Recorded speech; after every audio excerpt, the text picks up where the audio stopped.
কল্পনা করুন একটা ছোট্ট বাচ্চা লিচু খাওয়ার জন্য বায়না ধরেছে। সে সারাদিন খেলাধুলা করার পরে সন্ধ্যায় তাকে লিচু এনে দেওয়া হলো। সে আনন্দে এবং আগ্রহে বেশ অনেকগুলো লিচু একবারে খেয়ে ফেললো। ফলে তার পেট ভরে গেল।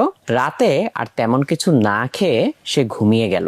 সকালবেলা উঠে তার বাবা মা আবিষ্কার করলেন যে শিশুটি আর এই পৃথিবীতে নেই। এটা কিন্তু নিছক একটা গল্প না। 2019 সালেই দক্ষিণ পূর্ব এশিয়াতে এ ধরনের মোট রিপোর্টেড কেসের সংখ্যা ছিল প্রায় 900। এর মধ্যে 1 থেকে 10 বছরের শিশুদের মৃত্যুর সংখ্যা ছিল প্রায় 150-র কাছাকাছি। এই হৃদয় বিদারক ঘটনাটা আমরা যদি একটু বিশ্লেষণ করি তাহলে দেখতে পাবো এখানে বেশ কয়েকটা ফ্যাক্টর কাজ করছে। হ্যাঁ, আপাত দৃষ্টিতে নিরীহ এবং মজাদার এই লিচুর মধ্যে লুকিয়ে আছে ভয়ঙ্কর বিপদ। প্রথমত, লিচুটা যদি আধা পাকা কিংবা কাঁচা হয় তাহলে এই লিচুর মধ্যে 2 ধরনের টক্সিন পাওয়া যায়, হাইপোগ্লাইসিন এ এবং এমসিপিজি। এরা কিভাবে কাজ করে আমি একটু বুঝিয়ে বলছি। আমাদের শরীরে শক্তি আমরা পাই কোথা থেকে?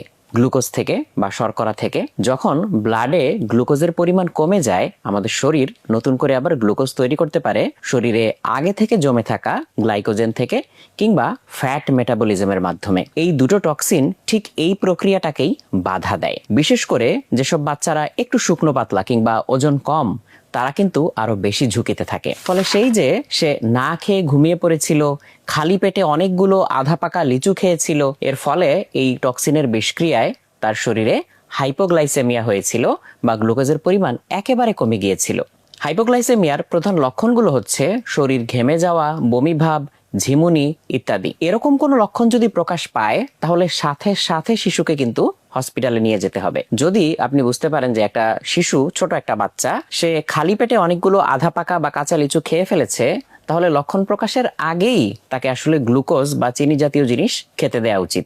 বিপদ কিন্তু এখানেই শেষ না। লিচুর যে বীজটা থাকে এই বীজটাও কিন্তু অনেক বিপদের কারণ হতে পারে। লিচুর বীজ গলায় আটকে গিয়ে শ্বাসরোধের কারণে শিশু মৃত্যুর ঘটনা বাংলাদেশে কিন্তু বিরল নয়। আপনারা পত্রপত্রিকায় ঘাটলে কিংবা নিউজ মিডিয়াতে দেখলে এরকম খবর কিন্তু নিজেরাই খুঁজে বের করতে পারবেন। তাহলে উপায় কি? বাচ্চাদেরকে কখনো একা একা হাতে লিচু দিয়ে বলা উচিত না যে এটা খেয়ে ফেলো। বরং উচিত ছোট বাচ্চা হলে লিচুর বীজটা নিজে বের করে তাকে মাংসল অংশটা খেতে দেয়া, এবং ছোট বাচ্চা হলে বরং এটাকেও টুকরো টুকরো করে ছোট করে খেতে দেয়া।